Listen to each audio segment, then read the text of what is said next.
اعوذ باللہ من الشیطان الرجیم بسم اللہ الرحمن الرحیم۔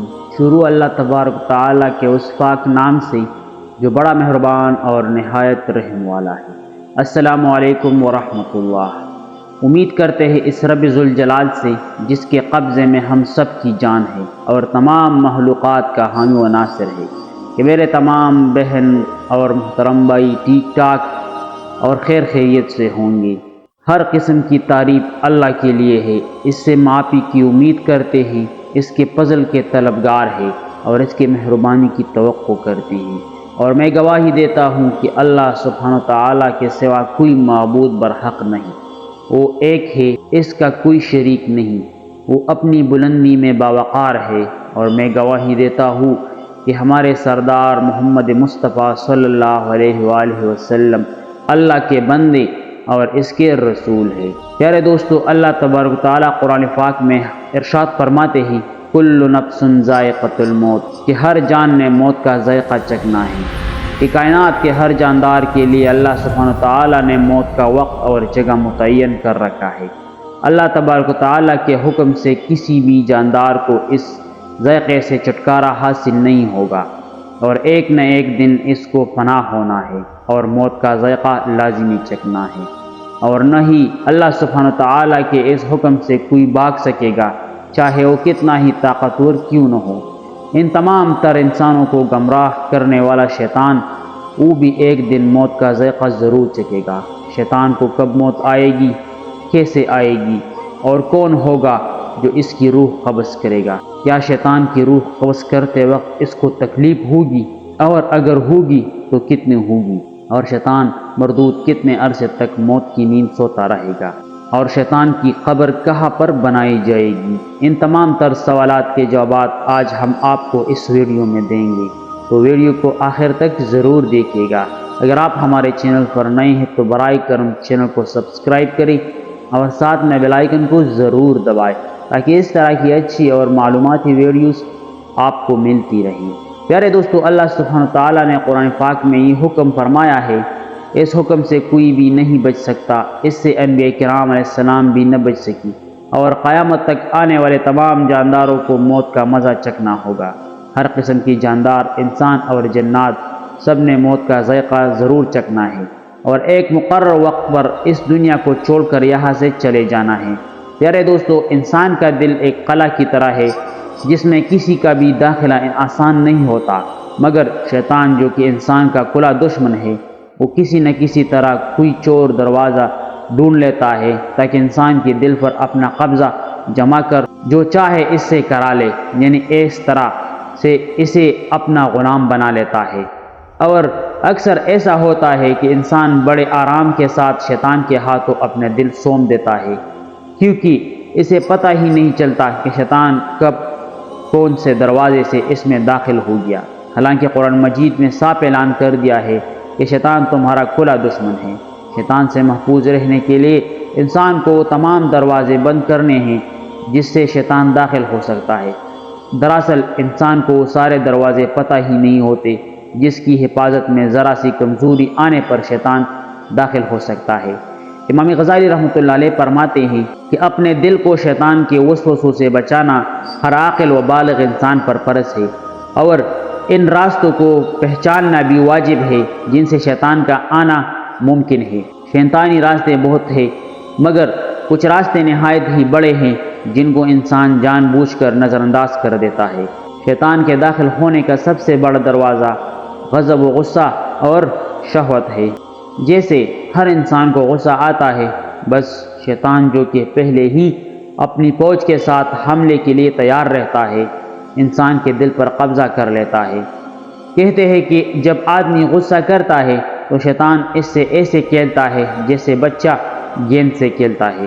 ایک روایت میں یہ بھی ہے کہ ابلیس حضرت موسیٰ علیہ السلام سے ملا اور عرض کیا کہ تم وہ ہو جن کو خدا نے رسول بنایا اور کلام کیا، میں بھی اللہ کی مخلوق ہوں، مجھ سے ایک گناہ ہو گیا اور اس کی توبہ کرنا چاہتا ہوں، اللہ سبحانہ تعالیٰ سے میری سفارش کیجیے تو وہ توبہ قبول فرما لیں۔ عرض موسیٰ علیہ السلام نے اس کی درخواست قبول کی، اور جب پہاڑ پر تشریف لے گیا اور رب سے ہم کلام ہو کر واپس اترنا چاہا تو اللہ سبحانہ تعالیٰ نے فرمایا اے موسیٰ تم نے عرض کیا کہ تیرا بندہ ابلیس ہی چاہتا ہے کہ اس کی توبہ قبول ہو۔ حکم ہوا کہ وہ آدم علیہ السلام کی قبر کو سجدہ کرے، اس کی توبہ قبول ہوئی۔ حضرت موسیٰ علیہ السلام نے فرمایا کہ تیری حاجت پوری ہوئی، اللہ کا حکم ہوا کہ تو آدم کی قبر کو سجدہ کرے تو تیری توبہ قبول ہو جائے گی۔ وہ ملعون غصہ ہوا اور تکبر سے کہنے لگا میں نے ان کو زندگی میں سجدہ نہیں کیا تو مرے پر کیوں کرنے لگا ہوں۔ پھر عرض کیا کہ آپ کا مجھ پر حق ہے کہ آپ نے خدا سے میری سفارش کی۔ میں آپ کو ایک بات بتلاتا ہوں، مجھ کو 3 چیزوں میں ہمیشہ یاد رکھیے، ان سے آپ کو میں نقصان نہ پہنچا سکوں گا۔ نمبر 1، غصے کی حالت میں میرا خیال ضرور کر لیا کرے، کیونکہ میری روح تو آپ کے دل میں ہے اور آنکھ آپ کی آنکھ میں، اور جہاں جہاں بدن کا خون دوڑتا ہے وہاں وہاں میرا گزر ہوتا ہے۔ جب آدمی غصہ کرتا ہے تو میں اس کی ناک میں پھونک مار دیتا ہوں، پھر اس کو خبر نہیں رہتی کہ میں کیا کرتا ہوں، اس لیے غصے کی حالت میں میرا خیال ضرور کر لیا کرے۔ نمبر 2، میدان جنگ میں مجھ کو یاد رکھو، کیونکہ جب آدمی لڑائی میں چلتا ہے تو اس کا گھر بار، بیوی، بچے، اس کا خاندان، رشتہ دار، سب چیزوں کو میں یاد دلاتا ہوں یہاں تک کہ وہ بھاگ جائے۔ نمبر 3، اس بات کو ضرور یاد رکھو کہ جب عورت کا محرم اس کے پاس نہ ہو، اس کے پاس ہرگز مت بیٹھنا، کیونکہ اس کی طرف سے میں تمہارا پیغام پہنچ جاتا ہوں اور اس کا پیغام تم کو پہنچاتا ہوں، یہاں تک کہ دونوں گناہ میں مبتلا ہو جائے۔ اس روایت سے انسانوں کی کمزوری کا پتہ چلتا ہے، یعنی غضب، شہوت اور حرص، کیونکہ غصہ اور حسد ہی کی وجہ سے اس نے آدم علیہ السلام کو سجدہ نہ کیا تھا، اور میدان جنگ سے بھاگنا اس سے دنیا کی حرص اور طمع کی طرف اشارہ ہے، کیونکہ شیطان کا قول ہے کہ آدمی مجھ پر کسی طرح غالب آ سکتا ہے۔ جب وہ ہنسی خوشی رہتا ہے تو میں اس کے دل میں رہتا ہوں، اور جب غصہ ہوتا ہے تو اڑ کر اس کے سر پر پہنچ جاتا ہوں۔ پیارے دوستو، ہمارے لیے بڑے شرم کی بات ہے کہ اللہ سبحانہ تعالیٰ نے ہمیں قرآن و حدیث کے ذریعے ہمارے دشمن کے بارے میں کھلے الفاظ میں بتا دیا تاکہ ہم اس کی طرف آنے والے تمام راستوں کو بند کر سکیں، مگر ہماری نااہلی اور بے غیرتی ہے کہ ان سب ہدایاتوں کے باوجود ہم نے خود کو شیطان کے ہاتھوں کا کھلونا بنا دیا۔ شیطان کی دشمنی ازل سے ابد تک چلے گی، مگر ہم خود کو خدا کا فرمانبردار سمجھتے ہیں، کیا ہم اس لائق ہیں؟ کچھ لوگ کہتے ہیں ہم دعا مانگتے ہیں مگر قبول نہیں ہوتی۔ اس طرح ذکر الہی سے بھی شیطان نہیں بھاگتا، کیونکہ ذکر و دعا قبول ہونے کی شرطیں ہم بھول چکے ہیں، ہمارے دل مردہ ہو چکے ہیں۔ حضرت ابراہیم بن ادہم رحمۃ اللہ علیہ نے فرمایا، دعا قبول نہ ہونے اور دل مردہ ہو جانے کی وجہ سے اللہ سبحانہ تعالیٰ کا حق معلوم ہو جانے کے بعد بھی ہم نے فرمانبرداری نہیں کی، قرآن پڑھنے کے باوجود اس کے احکامات پر عمل نہ کیا، آپ صلی اللہ علیہ وسلم کی محبت کا دعوی کیا مگر ان کے سنتوں پر عمل نہ کیا، موت کا خوف ہو جانے کے بعد بھی اس کی تیاری نہیں کی، اور اللہ تبارک و تعالیٰ کا حکم تھا کہ شیطان کو اپنا دشمن جانو، مگر ہم نے گناہ کر کے شیطان سے یارانہ کیا، دعوی خوف پہ دوزخ کیا مگر اپنے جسم کو اس میں جھونک دیا، جنت کو دل میں چاہتے رہے مگر اس کے لیے عمل نہ کیا، صبح اٹھتے ہی اپنے غیبوں کو پیچھے ڈال لیا اور لوگوں کے غیب جوئی اختیار کی، ان سب کرتوت سے خدا ناراض ہو گیا، پھر دعا کہاں قبول ہو جائے گی؟ اللہ تبارک و تعالی ہمیں شیطان کے کاموں سے بچائے۔ حضرت آدم علیہ السلام نے وفات کے وقت اللہ تبارک و تعالی سے عرض کیا، یا اللہ میری موت سے میری ازلی دشمن یعنی ابلیس بہت خوش ہوگا، اس کو تو قیامت تک زندہ رہنا ہے۔ جواب ملا، آدم تو انتقال کے بعد جنت میں چلا جائے گا اور وہ ملعون قیامت تک دنیا میں رہے گا، آخر میں اس کو موت آئے گی تاکہ ساری دنیا کے لوگوں کے برابر موت کی تکلیف اٹھائے۔ آدم علیہ السلام نے ملک موت سے فرمایا، ابلیس کے موت کا منظر مجھے بھی کچھ بتاؤ۔ فرشتہ نے سنانا شروع کیا تو اتنا دردناک تھا کہ آدم علیہ السلام سن نہ سکے۔ حضرت اسرافیل علیہ السلام کا پہلی مرتبہ سور پھونکنے کے وقت شیطان کو موت آئے گی، جس کی وجہ سے ہر چیز فنا ہو جائے گی، انسان ہو یا فرشتے، جن ہو یا شیاطین، سب مر جائیں گے۔ اس کی 40 سال بعد دوسرا سور پھونکا جائے گا تو تمام مردے زندہ ہو جائیں گے اور قیامت قائم ہو جائے گی۔ جب قیامت قریب آئے گی، لوگ حسب عادت بازاروں میں مشغول ہوں گے۔ اچانک ایک زوردار دھماکہ ہوگا جس سے بہت سے لوگ بے ہوش ہو جائیں گے۔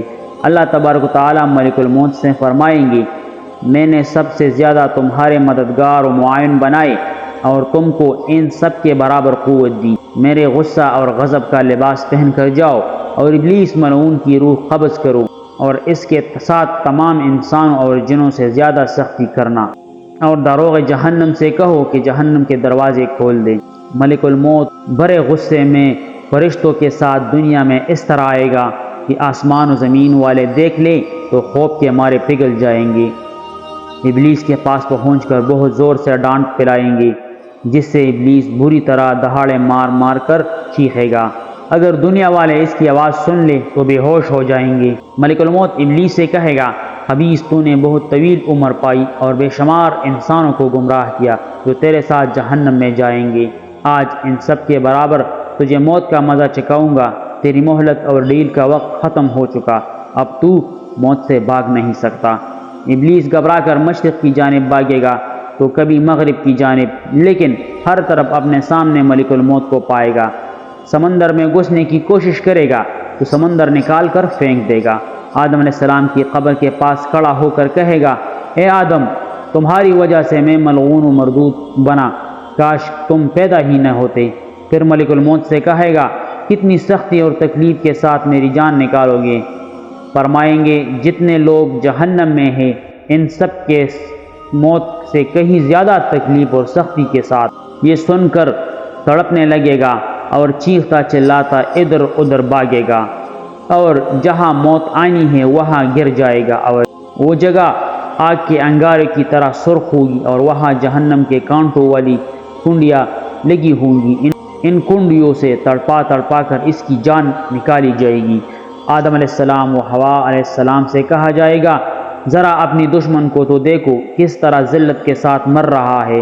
وہ دیکھ کر خوش ہوں گے اور کہیں گے، یا اللہ، تو نے ہم پر اپنی نعمت مکمل فرما دی۔ وہیں پر جہنمی گڑھوں میں شیطان مردود 40 سال تک موت کی نیند سوتا رہے گا، اور وہاں پر شیطان مردود کی قبر بنائی جائے گی۔ اور اس طرح پیارے دوستو، اللہ سبحانہ وتعالی شیطان مردود کو دنیا کی سب سے خطرناک اور عبرتناک موت دے گی، اور اس طرح روئے زمین پر رہنے والے تمام انسانوں کی روحوں کو جس طرح سختی سے قبض کیا جاتا ہے، ان تمام تکلیفوں کے برابر شیطان کی روح قبض کی جائے گی، اور اس طرح شیطان مردود تڑپ تڑپ کر مرے گا اور دنیا کے لیے عبرت کا نشان بنے گا۔